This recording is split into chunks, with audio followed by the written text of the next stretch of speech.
Pencarian kebenaran adalah perjalanan tanpa jeda.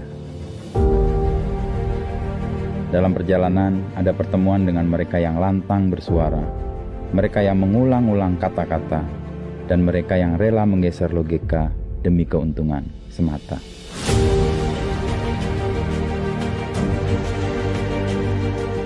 Fakta yang dibalut sensasi dan mempermainkan emosi jadi alasan untuk menaruh curiga, menaruh prasangka.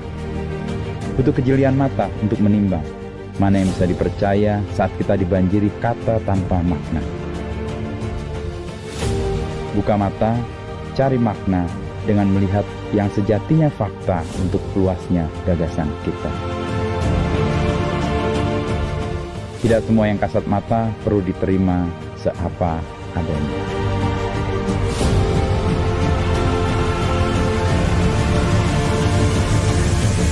Jernih melihat dunia.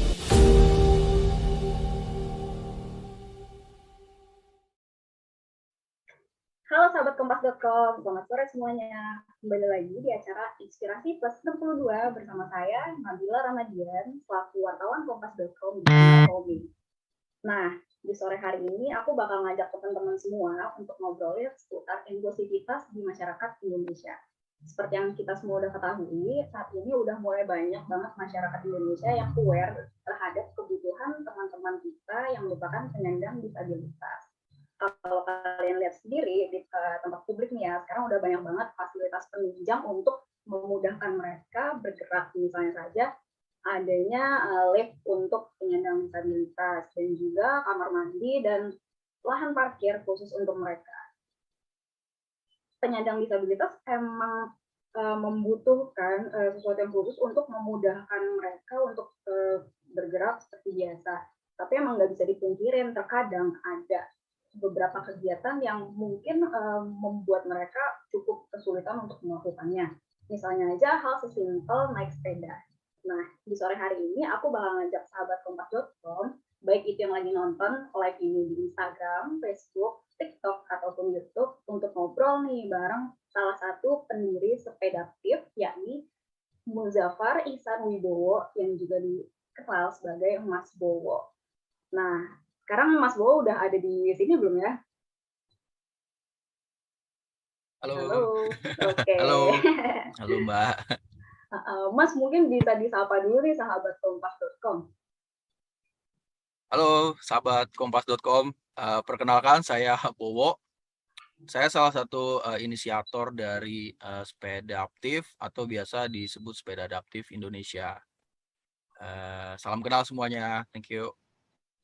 Oke, ini Mas, jadi kalau sepengetahuan kecil saya nih, Sepedaptif itu ini ya Mas, sebuah komunitas yang menyediakan fasilitas sepeda khusus untuk penyandang disabilitas daksa ya Mas?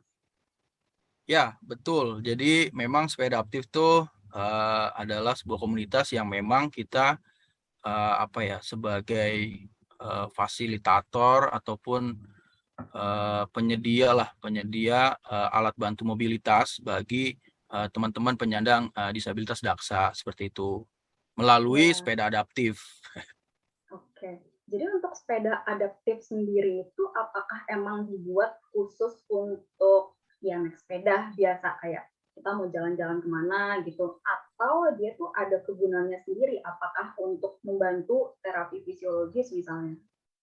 Ya, secara sepeda adaptif ya, sepeda adaptif sebenarnya sepeda pada umumnya seperti yang sepeda roda 2 dan lain-lain, tapi perbedaannya dengan sepeda yang lain adalah sepeda adaptif yang kita buat tuh sepeda dengan 3 roda. Jadi 1 roda di depan dan juga 2 roda di belakang. Jadi kita total ada 3 roda. Nah, perbedaan lainnya adalah kalau sepeda adaptif yang kita buat tuh dengan penggerak tangan. Jadi kita tuh nanti menggerakkan si sepeda itu tuh dengan lengan. Jadi teman-teman disabilitas daksa itu kan pada umumnya itu memiliki keterbatasan pada kaki ya, anggota tubuh kaki, sehingga memang kita coba buatkan dan juga desain sepeda yang memang penggeraknya itu dengan kayuhan tangan seperti itu. Oke. Nah, untuk pembuatan sepeda adaptif ini atau komunitas sepeda adaptif ini tuh dimulainya sejak kapan sih Mas? Dan juga awalnya tuh apa yang menginspirasi Mas Bowo dan teman-teman untuk yuk kita bantu penyandang disabilitas Jaksa? Ya, sebetulnya kita tuh mulai sudah sejak 2017, Mbak. Jadi memang sudah cukup lama, sekitar 5 tahun yang lalu. Ya pada awalnya sebenarnya kita cuman beberapa orang teman yang memang kita sering ngumpul, sering nongkrong kayak gitu. Dan sebenarnya awalnya tuh memang kita cuman mau ya berawal dari mimpi sebenarnya. Jadi kita punya mimpi bersama yang sebenarnya sih kayak kita mau membuat sebuah kebermanfaatan, intinya seperti itu, bermanfaatan dan juga dampak terutama di lingkup sekitar kita ya, di lingkungan sekitar kita itu ya bagaimana dengan kita ada di situ tuh bisa berdampak dan ya memberikan manfaat lah intinya. Nah, ya setelah itu ya memang akhirnya pada karena juga kita memang merupakan penggiat sepeda ya rata-rata ya kita ada 9 orang. Jadi kita juga rata-rata memang suka bersepeda dan memang yang lebih dekat dengan kita ya salah satunya sepeda dan memang tercetuslah ya udah kita coba buat nih apa yang bisa kita buat dari sepeda. Tapi kan kalau hanya sepeda ya itu kan banyak ya di luar sana, tapi kita mau ada kebermanfaatan lebih sebenarnya dari sebuah sepeda dan akhirnya memang berjalan waktu kita coba riset dan lain-lain mendalami itu ternyata kita semakin diarahkan kepada isu-isu disabilitas seperti itu yang memang pada awalnya kita juga ya sebenarnya fokusnya tuh buat anak kecil sebenarnya anak-anak penyandang disabilitas. Jadi kita tuh awalnya tuh buat sepeda adaptif tuh memang dikhususkan untuk anak-anak penyandang disabilitas. Kenapa? Karena ya banyak lah. Ya mungkin dari kita juga beberapa sudah punya anak ya segala macam dan kita memang melihat bahwa kok ada ada perbedaan yang cukup besar antara kesempatan dari anak-anak disabilitas itu untuk sebenarnya menjangkau akses dari bermain sebenarnya itu ide awalnya dan ternyata kan berjalan waktu kita temukan dulu tuh ada satu penerima manfaat anak kecil namanya Raihan. Raihan itu sudah hampir 3 tahun itu sudah tidak keluar rumahnya karena memang ya tidak ada akses untuk bisa keluar main dengan teman sebayanya. Nah itu yang sebenarnya menginspirasi kami semua di sepeda adaptif tuh untuk bisa ya udah bagaimana dari gagasan itu tuh kita coba buatkan sebuah sepeda adaptif dan akhirnya memang kita untuk pertama kalinya kita buatkan sepeda adaptif untuk anak-anak penyandang disabilitas terutama untuk Raihan seperti itu Mbak. Kilas ceritanya. Untuk penggunaan sepeda adaptif ini ada batasannya nggak sih Mas pembuatannya misalnya kan tadi untuk anak-anak ya tapi apakah untuk anak-anak misalnya berusia berapa sampai berapa tahun gitu atau misalnya anak-anak jenjang SMP maksudnya kalau untuk usia kita kan Mas SMP masih anak-anak ya kita ngelihatnya itu apakah untuk mereka juga bisa?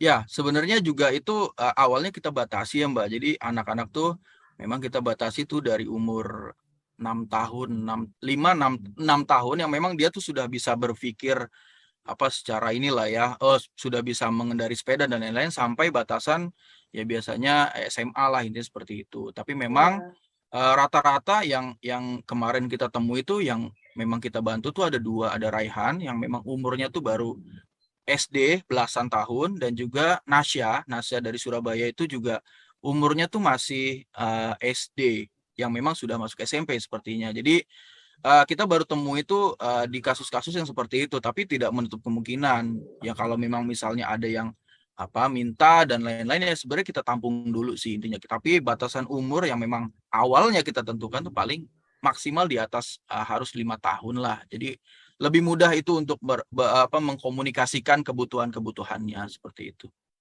Iya. Terus kalau kan tadi disebutin kalau komunitas sepeda aktif ini emang sekumpulan orang-orang yang hobinya sama nih ya Mas ya ini goes ya. Itu berarti apakah ada salah satu anggota yang punya bengkel sendiri yang mana ini yang tadinya untuk merakit atau misalnya ngebenahin sepedanya terus sekarang dipakai untuk produksi sepeda aktif? Ya, jadi basically sebenarnya kita tuh kan ada banyak anggota ya di Sepeda Aktif tuh. Di awal itu ada sekitar 9. Dan memang dengan background yang berbeda-beda, karena kan kita teman main dan juga dengan umur yang berbeda-beda, background yang berbeda-beda. Tapi kalau secara bengkel di awal itu tuh kita tidak ada sama sekali sebenarnya. Jadi paling ada teman kita yang dia tuh suka ngulik aja, ngulik motor, ngulik mobil. Jadi bengkelnya tuh bengkel garasi lah seperti itu. Nah, tapi berjalan waktu sebenarnya memang karena ini coba kita dalemin lagi, dan akhirnya di awal tuh kita bikinnya tuh nggak di bengkel, Mbak. Kita bikinnya tuh di garasi rumah aja sebenarnya, di garasi rumah dengan alat yang seadanya. Dengan di awal sepeda pertama kami tuh dibuat dari 3 sepeda bekas. Jadi 3 sepeda bekas dari kita yang kita donasikan masing-masing, kita gabung jadi satu dan dibuatnya di garasi dengan keterbatasan alat, dan akhirnya jadilah satu sepeda itu yang ya itu membuat titik fondasi kita sampai dengan hari ini. Kalau hari ini ya alhamdulillahnya kita karena sudah bertahap ya Mbak ya, sudah nyicil satu-satu, ternyata ada yang ngasih alat kerja, mesin dan lain-lain, dan akhirnya ya saat ini alhamdulillah kita punya satu bengkel, walaupun bengkelnya nyewa ya, tapi minimal itu bisa jadi tempat produksi kita saat ini seperti itu. Untuk komunitas sepeda aktif ini berarti kan dulu awalnya tadi tuh 9 orang ya Mas. Terus sekarang apakah makin bertambah? Dan juga kalau misalnya dulu baru 9 orang itu berarti dalam pembuatan sepeda itu rame-rame ya Mas? Atau cuma yang suka ngulik aja nih? Ya, jadi kita berbagi porsi aja sih Mbak sebenarnya. Jadi memang kalau yang orang bengkelnya ya memang kita bikin paling cuma 3 orang lah yang memang tahu bengkel, tapi yang lain kan juga jadi kontributor lah, karena kan bukan hanya kita fabrikasi aja Mbak. Kalau di Sepeda Aktif itu kan ada medianya juga, ada kreatifnya juga, ada yang tim mikirnya juga. Nah, itu yang sebenarnya punya porsi masing-masing dan juga punya tugas masing-masing untuk bisa ya menjalankan gerakan ini sebenarnya. Kalau ya misalnya saya fokusnya di bengkel misalnya bikin sepedanya, tapi yang lain kan harus berkolaborasi misalnya dengan media, dengan kreatif dan lain, itu kan juga satu bagian dari gerakan ini seperti itu. Kalau dulu tuh untuk proses pembuatannya berapa lama Mas? Karena kan baru coba-coba ya gabungin 3 sepeda jadi satu sepeda adaptif ini. Terus kalau kan disebutin kalau sekarang tuh udah mulai dapat bantuan mesin dan alat-alat pendukung lainnya. Nah, itu kalau dulu sama sekarang tuh perbedaan proses pembuatannya tuh kayak gimana Mas, dan berapa lama untuk satu sepeda gitu misalnya? Ya, pastinya beda ya Mbak ya, karena dulu tuh kan ya kita berawal dari tidak ada ya, maksudnya ya keterbatasan banget lah intinya. Jadi dulu tuh kalau kita bikin satu sepedanya Raihan tuh bisa kurang lebih 6 bulan lebih. Karena memang kita kan juga kerjanya dulu tuh Sabtu Minggu, yang ya kita luangkan waktu Sabtu Minggu bikin kayak gitu dengan alat-alat juga yang terbatas. Jadi memang dulu tuh lebih dari 6 bulan kita bisa bikin satu sepeda yang memang bisa digunakan. Tapi ya seiring berjalannya waktu kan ya tambahan tadi ya ada semesta lah, intinya kita nyebutnya tuh semesta tuh ada yang bantu, ada yang donasi mesin, ada yang kasih velg sepeda dan lain-lain. Nah, itu kan juga sebenarnya lebih mempermudah kita sebenarnya secara produksi. Jadi ya saat ini sih rata-rata sebenarnya gini Mbak, sebenarnya tuh bikin sepedanya ini itu tergantung dari kebutuhan si pengguna sepedanya. Karena ya berjalan waktu kemarin terakhir kita buat untuk yang penyandang disabilitas pelaku ekonomi sebenarnya. Jadi teman-teman disabilitas tapi dia pedagang. Nah, itu kan jenis sepedanya berbeda. Nah, itu waktunya juga cukup panjang. Tapi rata-rata saat ini tuh kita produksi sebenarnya 2 bulan atau 3 bulan tuh sebenarnya selesai untuk satu sepeda. Jadi sebenarnya dengan berjalan waktu tuh kita akan lebih lebih cepat sih secara kapasitas produksi, harusnya seperti itu. Terus untuk dari awal pembuatan sampai sekarang nih udah produksi berapa sepeda adaptif, dan juga untuk pengirimannya tuh udah kemana aja kira-kira? Apakah di Indonesia aja atau mungkin ada dapat pesanan dari luar negeri juga? Ya, jadi sebenarnya total sepeda yang kita buat tuh ada 7 Mbak. Jadi udah ada 7 sepeda adaptif dengan berbagai jenis ya intinya. Tapi memang yang sudah digunakan dan punya penerima manfaatnya tuh ada 5 sebenarnya. Jadi Yang pertama tuh punya Raihan, anak kecil. Yang kedua Nasya tuh yang dari Surabaya. Jadi kita juga bukan hanya di Jabodetabek, tapi kita juga sudah kirim ke Surabaya. Terus yang ketiga tuh Mas Rendro. Mas Rendro tuh ada di Depok. Dan sampai dengan saat ini juga Mas Rendro itu masih tetap aktif menggunakan sepeda kita yang kita buat. Yang terakhir tuh ada dua, Pak Suraji dengan Ibu Darmila. Nah, Pak Suraji dengan Bu Darmila ini adalah sebenarnya pedagang disabilitas. Jadi dia tuh berekonomi. Jadi dia tuh sudah mandiri, tapi memang kita coba support apa kegiatan ekonominya tuh dengan alat mobilitas yang lebih proper seperti itu. Nah, total sebenarnya ada 5 yang sudah ada penerima manfaat, tapi kita juga punya 2 sepeda di bengkel yang sebenarnya siap untuk digunakan ketika ada event goes bareng biasanya. Karena setelah produksi itu biasanya kita serah terima, Mbak. Jadi ada proses serah terima. Nah, biasanya itu kita lakukan serah terima itu sekaligus dengan acara goes bareng biasanya. Nah, itu nanti kita undang bukan hanya disabilitas, tapi semua komunitas sepeda, itu tuh coba kita minta keterlibatannya untuk bisa support acara tersebut, gitu. Oke. Mas, ini ada pertanyaan dari dari Instagram, dari username atas nama @sepingjos. Cara minta bantuannya gimana ya? Terusnya, ini khusus anak-anak atau orang tua aja? Cara maksudnya minta sepedanya atau seperti apa, Mbak? Kayaknya Minta sepedanya ya? Kayaknya cara buat mesen sepedanya tuh Gitu. sih gitu. Ya, jadi sebenarnya kita tuh punya satu kanal, sebenarnya kita cuma punya satu kanal sih untuk komunikasi itu, kanalnya adalah Instagram. Jadi memang kalau memang ada kebutuhan, jadi ada permintaan dan lain-lain sih, biasanya kita masuknya tuh dari Instagram aja, nanti bisa di DM di Instagram, dan biasanya nanti tuh kita catat. Jadi jujur kita juga kan punya keterbatasan ya secara kapasitas produksi. Jadi tentu apa yang memang request masuk, permintaan masuk, dan lain-lain tuh kita akan catat.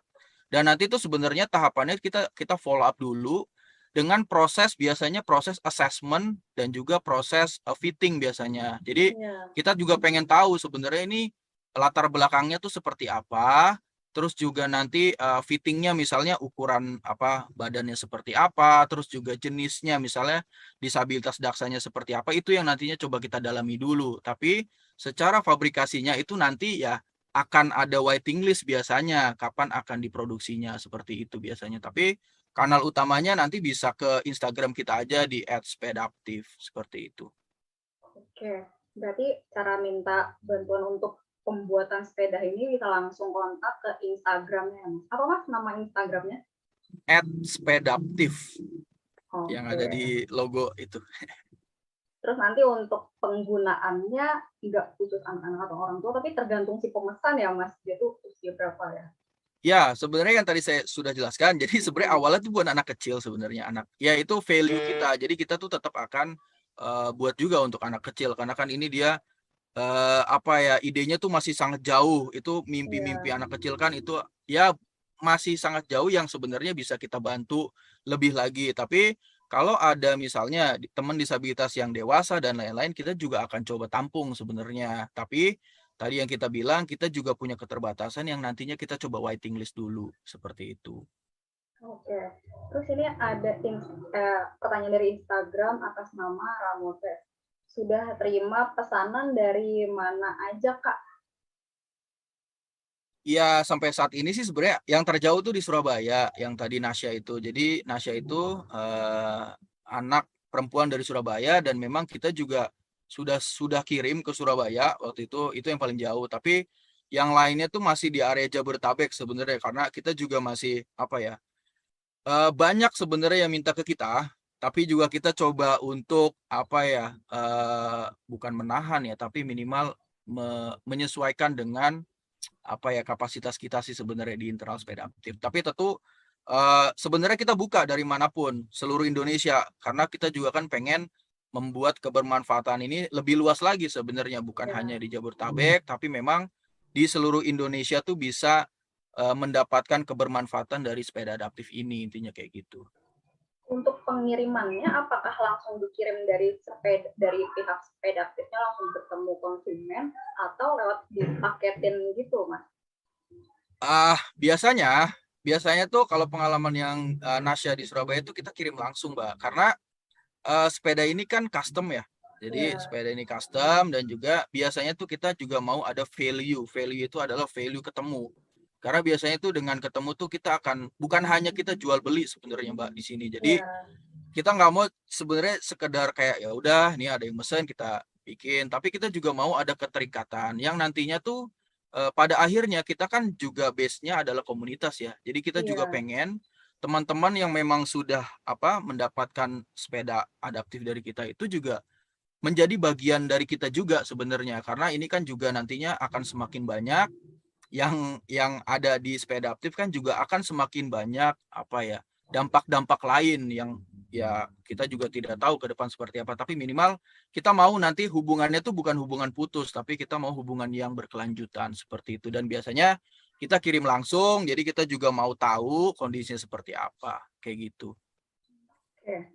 Berarti kalau misalnya ada bagian yang kurang pas gitu, bisa langsung dibenerin juga ya Mas, biar si penggunanya juga bisa menggunakan sepeda adaptif dengan nyaman ya. Betul, betul. Memang ya kita bukan garansinya seumur hidup ya Mbak, tapi minimal kita punya tanggung jawab untuk bagaimana ya sesuai dengan apa tujuan kita ya Mbak. Tujuan kita maunya sepeda ini tuh digunakan selamanya gitu sama si pengguna itu. Makanya kita selalu buat tuh sesuai dengan kebutuhan si penggunanya. Yang harapannya tuh nggak cuman sehari 2 hari habis itu nggak dipakai. Kan sayang ya Mbak. Mendingan ini Iya. sepeda tuh memang jadinya tuh lebih bermanfaat bagi dia gitu untuk kebutuhan mobilisasinya gitu. Oke. Pasti akan kita support terus-menerus sih biasanya. Terus ini ada pertanyaan lagi dari YouTube atas nama Just Ban. Sepedanya manual atau menggunakan mesin penggerak ya Mas? Ya, yang sekarang Mbak, yang sekarang memang kita sepeda ini tuh masih penggeraknya manual. Kayak gitu. Tapi kita juga ada rencana sebenarnya kita juga lagi melakukan inovasi ya, inovasi dari hasil learning point yang project sebelumnya, bahwa kita juga akan sediakan beberapa opsi dan juga inovasi terkait dengan alat penggerak. Jadi nanti kita beberapa sepeda ke depan tuh akan ada penggerak motor elektrik seperti itu. Jadi nanti tetap digoes karena kita juga ada tujuan yang tadi Mbak bilang emosional, terus juga fisik dan lain-lain untuk disabilitas. Tapi juga kita mau nanti di beberapa kebutuhan disabilitas itu kan juga misalnya tanjakan itu masih bisa dibantu dengan alat penggerak motor listrik. Tapi juga kita mau ini ramah lingkungan seperti itu. Oke. Terus Mas, Tapi itu masih untuk dalam tahap ya Mbak, masih dalam iya, tahap diskusi sebenarnya. semoga lancar ya Mas, biar semakin banyak orang yang Amin. mendapat manfaatnya juga. Amin. Ya. Mas, berarti kalau untuk sejauh ini tuh respons dari orang-orang tuh gimana Mas? Ngelihat secara kan ini awalnya tuh sebuah komunitas sepeda, terus tiba-tiba jadi bikin sepeda khusus untuk untuk menunjang kegiatan penyandang disabilitas daksa.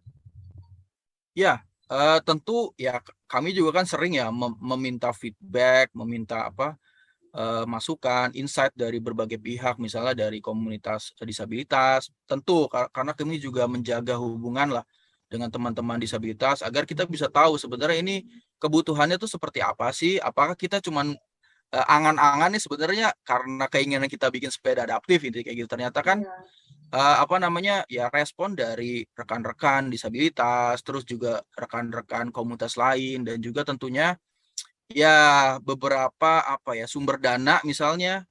Ya yang terakhir kan juga kita adalah sumber dana yang memang membantu kita, itu juga kan salah satu respon bahwa sebenarnya project ini tuh sebenarnya memang paling tidak tuh bisa membantu, intinya kayak gitu. Dan ada kebermanfaatan walaupun memang masih banyak kekurangan, tapi minimal hal kecil ini tuh sudah ada respon positif yang memang ya kita akan lanjutkan seperti itu. Oke. Terus Mas, ini kan berarti pembuatannya tuh lebih ke atas pemesanannya. Nah, ini tuh untuk pembuatannya sendiri, apakah desain sepedanya itu dari si pemesan atau emang dari tim sepeda itu udah nyiapin desain sendiri? Terus kan kalau untuk sepeda adaptif ini kan modelnya dia ini kan buat goesnya tuh di stangnya itu tuh apakah emang kebanyakan teman-teman penyandang disabilitas daksa yang minta kayak gitu, atau emang dari sepeda aktif tuh ngelihat inspirasi dari mana gitu? Ya, pada dasarnya sebenarnya sih apa ya?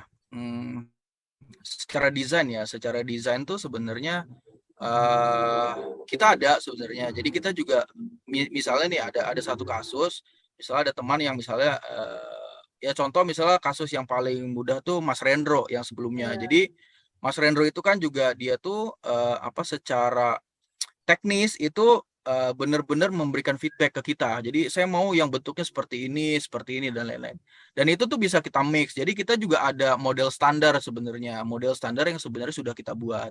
Tapi juga tidak menutup kemungkinan jika penerima manfaat ini memberikan masukan, memberikan apa ya desain dan lain-lain, itu nanti bisa kita diskusikan yang pada akhirnya kita bisa ketemu di satu titik tengah yang sebenarnya secara kita juga lebih mudah untuk bisa mewujudkan itu, tapi juga secara rekan-rekan disabilitas tentunya apa ya mempunyai rasa kepemilikan karena ini saya banget gitu misalnya karena ini desain juga sesuai dengan kebutuhan dari apa penyandang disabilitas. Nah, itu yang kita mau ketemu di satu titik dan akhirnya sepeda ini tuh akan bisa dipakai terus-menerus. Seperti yang sekarang tuh kalau Mas Rendro itu tuh bisa hampir setiap minggu dia goes dari Depok tuh Kuningan, Jakarta. Jadi sebenarnya tuh itu yang kita harapkan. Jadi desain sepeda kita tuh memang akan dipakai terus-menerus karena memang kebutuhan bukan karena sekedar apa ya keinginan dan lain-lain sesaat intinya kayak gitu. Nah, kalau secara apa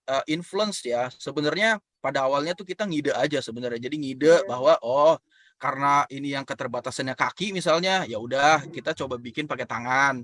Pada awalnya seperti itu. Ini kan tangan juga ada yang lurus, ada yang begini kan. Kalau goesan yang biasa kan dia beda ya atas bawah. Nah, kalau kita tuh buatnya yang sejajar. Nah, itu kan juga proses yang kita lakukan waktu itu. Ya udah kita ngide. Ternyata juga di luar negeri itu sudah ada influence-nya. Tapi sepeda di luar negeri itu kan harganya bisa mencapai ratusan juta untuk satu unit. Jadi kan itu juga yang memotivasi kita sebenarnya menjadi tantangan besar bagi kita bagaimana membuat sepeda adaptif ini tuh dengan harga yang sebenarnya bukan murah, tapi bisa dijangkau sesuai dengan apa ya jenisnya dan juga kebutuhan yang memang ada di sepeda itu seperti itu. Oke.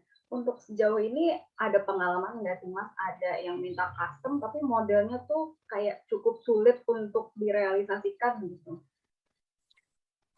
Sejauh ini sih belum ya Mbak. Maksudnya masih aman-aman aja sih sebenarnya. Karena juga kan ya kalau yang kita lihat ya dari proyek-proyek sebelumnya tuh apa namanya ya desain yang kita sajikan, yang kita kasih aja tuh mereka tuh udah senang banget sebenarnya untuk bisa diwujudkan. Jadi apa namanya ya sampai dengan saat ini sih belum ada yang sangat sulit. Tapi yang paling menantang sebenarnya kemarin yang terakhir ini kita buatkan tuh bukan buat apa penyandang disabilitas kayak Mas Rendro yang cuman buat apa olahraga, tapi ini buat bisnis juga, buat berusaha. Nah, ini kan tantangan tersendiri untuk bisa mendesain selain memang ini buat apa disabilitas tapi juga dia apa bisa dipakai buat jualan, buat berekonomi dan lain-lain seperti itu.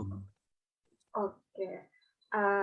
Terus kalau untuk apa namanya untuk kendala gitu, secara kan ini sepeda tuh modelnya tuh agak berbeda ya daripada sepeda lain. Itu tuh ada nggak sih kendala? Apakah misalnya kekurangan bahan-bahan untuk buat sepeda ini supaya lebih friendly ke penyandang disabilitas daksa, atau mungkin ada halangan lain dalam pembuatannya? Ya, sebenarnya sih hambatannya itu cuma satu ya, Mbak. Hambatannya itu sebenarnya cuma kapasitas produksi aja sebenarnya di kita. Karena kan tadi ya kita bukan dari pabrikan besar yang memang punya fasilitas yang sangat lengkap. Karena kita juga berawal dari apa ya garasi rumah gitu dan juga alatnya kan juga terbatas. Nah, ini juga menjadi tantangan besar bagi kita karena proses produksinya tuh pasti lebih sulit dan juga lebih lama. Nah, ini yang sebenarnya sedang kita pikirkan bersama bahwa bagaimana fasilitas-fasilitas produksi itu bisa lebih lengkap dan pada akhirnya tuh bisa membuat sepeda ini tuh bisa lebih murah lagi sebenarnya.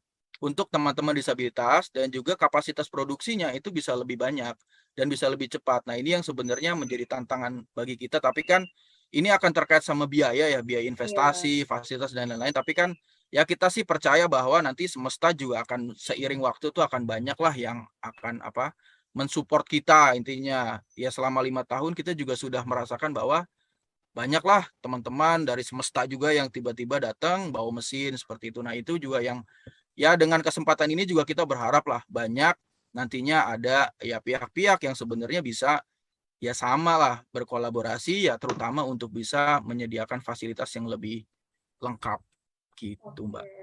Nah, kalau untuk keterbatasan bahan-bahan produksi ini, kalau untuk dari sepeda tip itu, misalnya nih Mas, ada orang yang mau nyumbang sepeda untuk membantu pembuatan sepeda tip ini, nerima nggak Mas?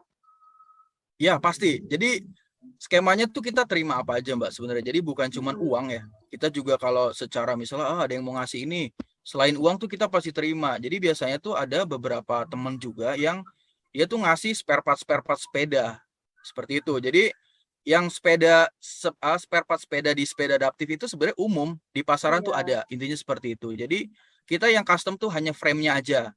Jadi semua spare part itu sama dengan sepeda-sepeda lainnya yang di luar sana. Nah, itu yang sebenarnya kalau ada teman-teman yang memang wah ini sepedanya lagi nggak kepake, tapi kita juga mau mau berkontribusi, ya nggak apa-apa, nanti sepedanya spare partnya, bannya atau apapun itu mau dikasih ke kita juga nggak masalah. Itu yang nantinya coba kita rakit menjadi satu sepeda adaptif untuk teman-teman disabilitas. Intinya kayak gitu. Nah, kalau kita mau ngasih spare part atau bahkan sepeda utuh karena udah nggak dipakai lagi, itu caranya gimana tuh Mas?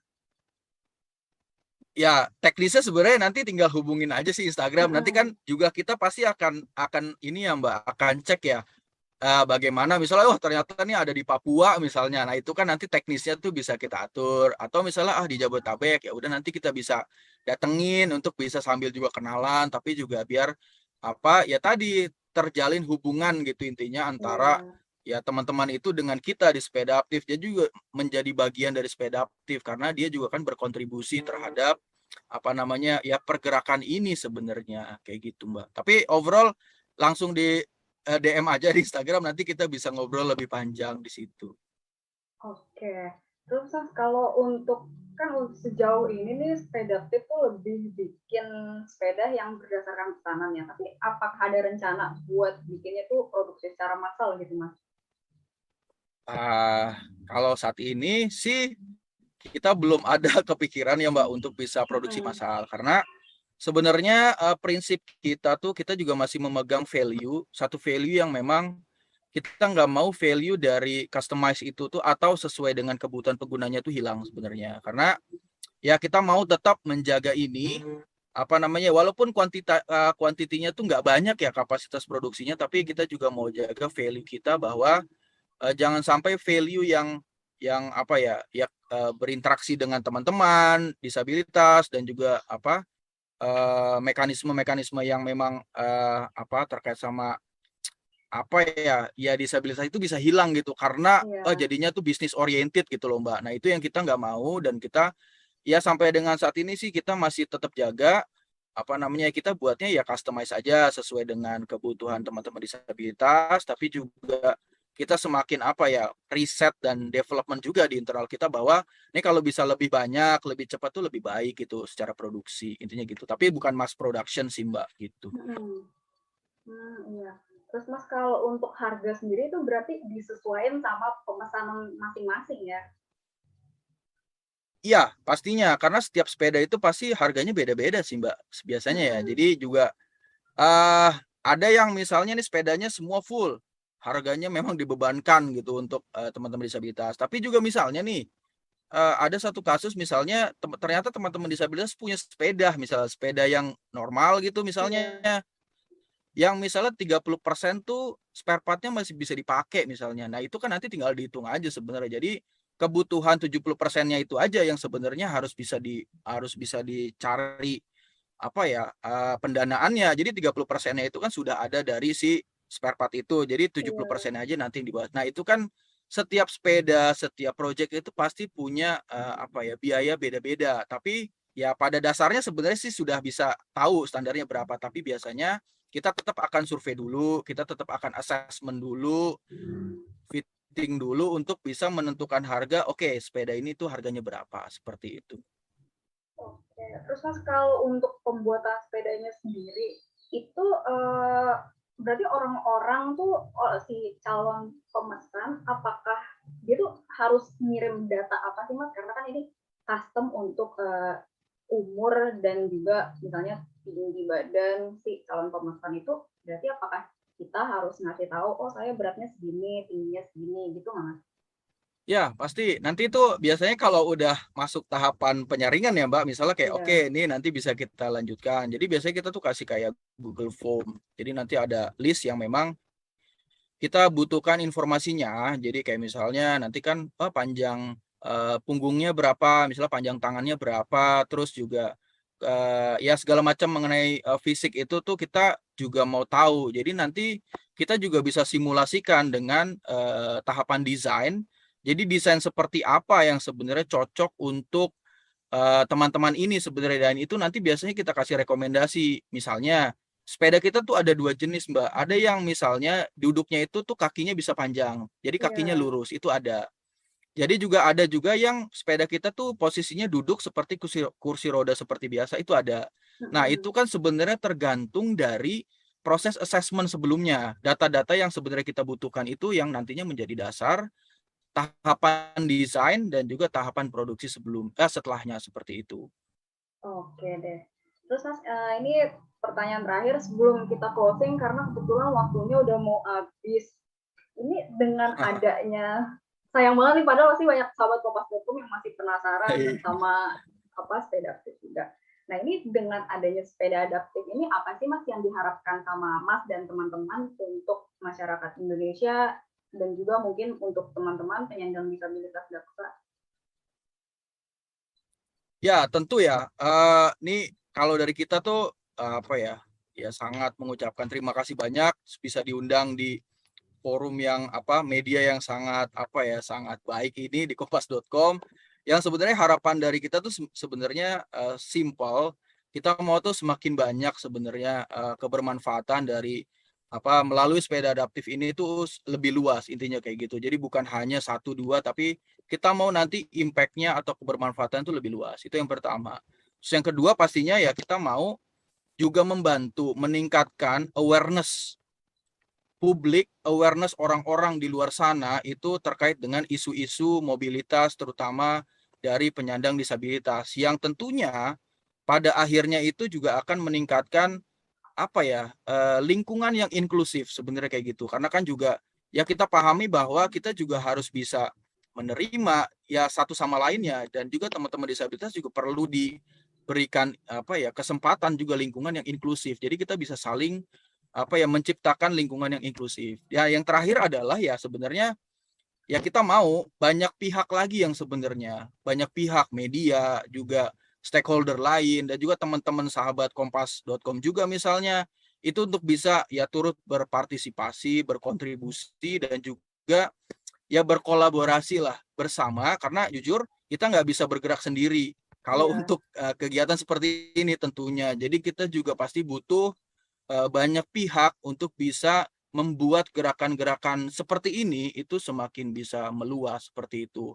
Itu aja sih sebenarnya yang harapan besar bagi kita, sederhana aja tapi ya memang ini harus bisa diwujudkan bersama-sama, Mbak. Seperti itu. Oke deh, terima kasih banyak Mas Bowo udah ngeluangin waktunya sore-sore gini untuk ngobrol sama aku dan juga sahabat Kompas.com. Terima kasih udah mau hadir Oke, Mbak, Mas. nggak apa-apa Mbak Nana, terima kasih banyak. Ini terima kasih banget udah sharing bahwa teman-teman penyandang disabilitas daksa tuh nggak cuma kayak gitu-gitu aja loh, mereka tuh juga bisa naik sepeda melalui sepeda khusus yang dibuat oleh sepeda adaptif atau sepeda aktif. Nah, kalau misalnya kalian punya kenalan teman-teman penyandang disabilitas daksa yang membutuhkan sepeda, entah itu untuk jalan-jalan atau sekadar main sama teman-teman lain dan berinteraksi, kalian bisa langsung kontak sepeda aktif di Instagramnya apa Mas? Coba bisa diulangi mungkin. Siapa tahu takutnya sahabat Kompas.com lupa. Instagram Ya, Instagramnya ada di @sepedaptif, SEPEDAPTIF, sepedaptif. Oke, kalau untuk nomor gitu? Nanti teman-teman sahabat kompas.com tuh bisa akses gitu. Nomornya biasanya tuh nanti bisa ada di apa bionya si Instagram sih. Nanti bisa langsung terhubung ke situ. Seperti itu. Oke deh, terima kasih sekali lagi Mas Bu. Ini dari tadi maaf-maafan mulu nih kita. Sama Mbak terima Nana. kasih sekali lagi Lebaran. Oke deh, terima kasih juga sobat kompas.com yang udah nonton Inspirasi Plus 62. Dadah. Dadah, juga Mas Bu. Terima kasih.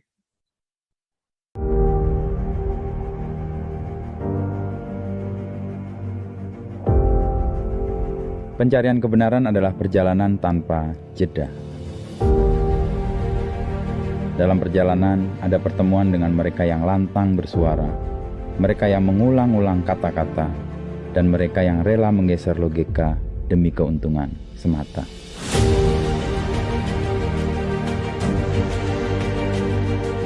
Fakta yang dibalut sensasi dan mempermainkan emosi jadi alasan untuk menaruh curiga, menaruh prasangka.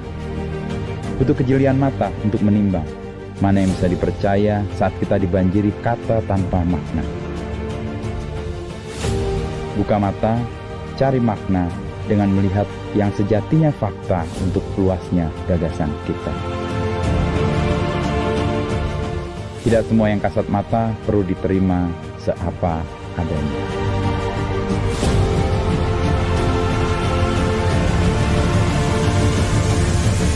Jernih melihat dunia.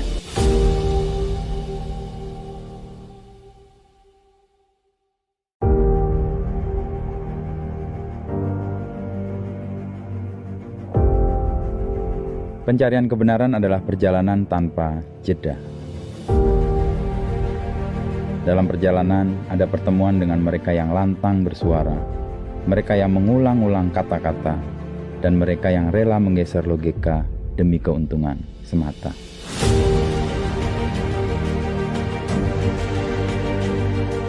Fakta yang dibalut sensasi dan mempermainkan emosi jadi alasan untuk menaruh curiga, menaruh prasangka. Butuh kejelian mata untuk menimbang mana yang bisa dipercaya saat kita dibanjiri kata tanpa makna. Buka mata, cari makna dengan melihat yang sejatinya fakta untuk luasnya gagasan kita. Tidak semua yang kasat mata perlu diterima seapa adanya.